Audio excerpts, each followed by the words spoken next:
اعوذ باللہ من الشیطان الرجیم بسم اللہ الرحمن الرحیم۔ اب جو آیت آ رہی ہے اس حصے کی وہ یہ ہے، بہت عظیم آیت اس پہلو سے ہے کہ اسی سے استدلال کیا حضرت عمر نے رضی اللہ تعالیٰ عنہ ہماری تاریخ کے ایک بہت اہم موقع پر، جبکہ خاصا اختلاف بھی اس میں پیدا ہو گیا تھا۔ پہلے وہ موقع سمجھ لیجئے جب حضرت عمر کے دور خلافت میں عراق فتح ہو گیا، شام فتح ہو گیا، ایران فتح ہو گیا، مصر فتح ہو گیا، تو ایک فرٹائل کریسنٹ کہلاتا ہے مڈل ایسٹ کا، بہت زرخیز علاقہ، درمیان میں تو اگرچہ عراق کے اور شام کے ایک بڑا صحرا ہے لیکن ایک کریسنٹ پاتا ہی ہو، بہت فرٹائل ایریا۔ اب یہ جو مجاہدین تھے، صحابہ کرام کتنے تھے؟ چند ہزار۔ ان کی طرف سے مطالبہ ہوا کہ یہ ساری زمینیں یہ مال غنیمت ہے، 1/5 رکھیے بیت المال کے لیے، 4/5 ہمارے اندر تقسیم کر دی۔ اگر ایسا ہو جاتا تو تاریخ انسانی کی عظیم ترین جاگیرداری پیدا ہو جاتی، پورا ملک تقسیم ہو جاتا چند ہزار صحابہ کے اندر۔ اس سے بھی آگے بڑھ کر اس میں امپلائڈ یہ بھی تھا کہ ان ملکوں کی تمام آبادی ہماری غلام ہے، تقسیم کر دیجیے انہیں۔ مال غنیمت میں جو غلام آتے تھے وہ تقسیم ہوتے تھے کہ نہیں؟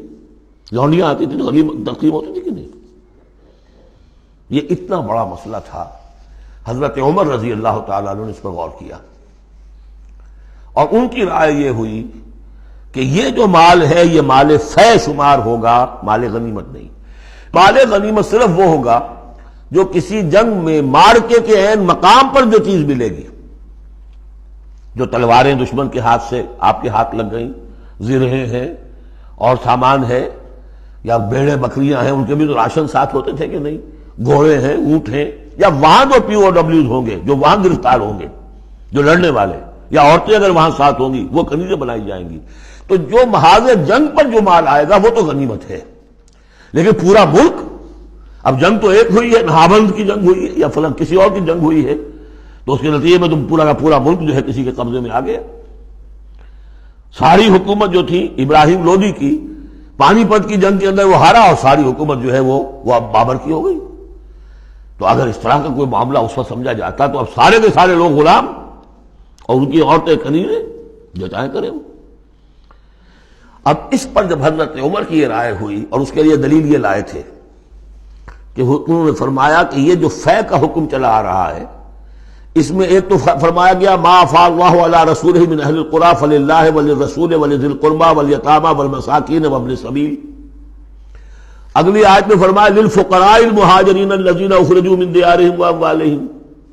اسی کے ساتھ جوڑا انہوں نے اس آیت کو والذین جاؤوا من بعدہم، جو اور بعد میں آئیں گے۔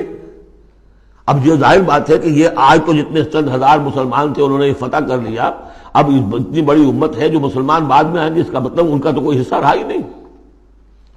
یہ بیت المال کی ملکیت قرار پائیں گی ساری زمینیں، تاکہ یہ امت مسلمہ کی ایک کلیکٹیو ملکیت ہو، collective ownership of the whole Muslim ummah, تاکہ اس سے جو بیت المال کے اندر خراج آئے گا، اس خراج سے تمام مسلمانوں کی بہبود، اور یہ کہ اللہ کے دین کی آگے نشر و اشاعت، اس کا ایک مکمل نظام، اور جو ہماری حدیں ہیں تو سرحدوں کے اوپر جو ہے فوجی پہرا، اس کے لیے باقاعدہ فوج رکھنا، اس کے لیے مسلسل جو ہے آمدنی چاہیے، اس سب کے لیے حضرت عمر نے کہا کہ یہ مال فے قرار پائے گا ان لوگوں کی اس آیت کی روح سے، کہ اس میں حق صرف انہی کا نہیں ہے کہ جو اس وقت ہیں، والذین جاؤوا من بعدہم، وہ جو لوگ ان کے بعد آئیں گے ان کا بھی اس کے اندر حق ہے۔ اس آیت سے انہوں نے استدلال کیا رضی اللہ تعالی عنہ۔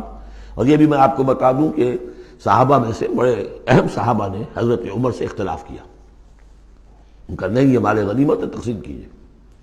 پھر یہ کہ ایک باقاعدہ جو ہے ایک کمیشن بنایا گیا، اس میں کچھ اوس کے، کچھ انصار اور کچھ جو ہے خزرج کے، ان کو ایک کمیشن بنایا گیا، انہوں نے غور کیا، سب کی بات سنی، اور پھر حضرت عمر رضی اللہ تعالیٰ عنہ کی رائے کے مطابق انہوں نے فیصلہ دیا، اور اسی پر پھر اجماع ہو گیا۔ اور اس سے اب مسلمان ممالک کے اندر جو اراضی ہیں ان کی دو مستقل قسمیں بن گئی ہیں، ایک اراضی عشری، ایک اراضی خراجی۔ عشری اراضی ان مسلمانوں کی قرار پائی اور اس علاقے کے مسلمانوں کی قرار پائی جو بغیر لڑے بھڑے ایمان لے آئے، جیسے مدینے کے لوگ۔ حضور نے مدینے کو فتح تو نہیں کیا بلکہ وہ تو خود لے کر آئے حضور کو، تو وہاں کی زمینیں انہی کے قبضے میں رہیں۔ عشری زمین قبضے میں ہوتی ہے، ملکیت ہوتی ہے مسلمان کی، اس میں سے عشر ہوگا پیداوار کا 10واں حصہ یا 20واں حصہ۔ یہ زمینیں کہ جہاں کسی قوم نے، کسی فوج نے لڑ بھڑ کر پھر شکست کھائی ہو یا پھر کسی اور طریقے سے فتح کیا گیا ہو ملک، اگر مسلمانوں نے فتح کیا ہو تو وہاں کی ساری زمینیں خراجی ہیں، وہ کسی کی انفرادی ملکیت نہیں ہے بلکہ اجتماعی ملکیت ہے۔ کلیکٹیو اونرشپ آف لینڈ پہلی مرتبہ تاریخ انسانی میں حضرت عمر رضی اللہ تعالیٰ عنہ کے اس اجتہاد کے نتیجے میں وجود میں آیا ہے۔ کلیکٹیو اونرشپ آف لینڈ، کہ یہ کسی کی انفرادی ملکیت نہیں ہے۔ جو ملک بھی فتح کیا گیا ہے بزور شمشیر طاقت کے ساتھ، اس کی زمینیں خراجی ہیں، عشری نہیں ہے، یعنی وہ مسلمانوں کی اجتماعی ملکیت ہے، انفرادی نہیں ہے۔ اب مسلمان ہو چاہے تو وہاں پر، چاہے وہ مجوسی تھے یا ہندو ہو، کوئی ہو، وہ کاشت کریں گے، لیکن اس میں سے خراج جائے گا سیدھا بیت المال میں، کوئی اس میں بیچ میں نہ زمیندار ہے اور نہ کوئی جاگیردار ہے۔ اس زمین کو کہتے ہیں خراجی زمین۔ اور پچھلی صدی تک تقریباً اس پر اجماع تھا کہ ہندوستان کی ساری زمینیں خراجی ہیں، یہاں کوئی عشری زمین نہیں ہے، کوئی زمین ملکیت ہی نہیں ہے، کسی کو ملکیت نہیں، سب یہ مسلمانوں کی اجتماعی ملکیت ہے۔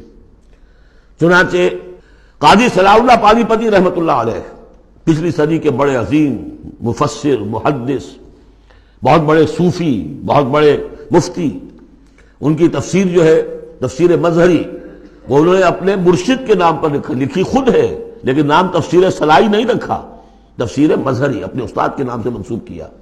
تو اس تفسیر کے لکھنے والے شخص نے جو رسالہ لکھا ہے مالا بدھ منہ، وہ فقہ کا ایک بہت ہی ابتدائی سا رسالہ ہے، اور ہمارے سارے عربی مدارس میں وہ پڑھایا جاتا ہے۔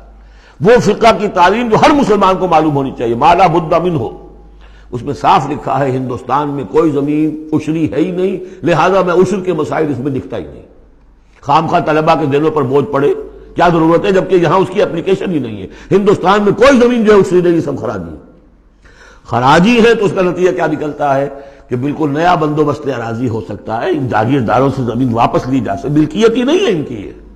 یہ تو یہ کہ کبھی کسی شہنشاہ نے دے دی یا انگریزوں نے دے دی، کسی اور نے دے دی، ان کی ملکیت نہیں ہے، یہ ہے خراجی زمینیں، خراجی رہیں گی۔ یہ بہت اہم مسئلہ ہے اور اس کا تعلق اس آیت سے ہے۔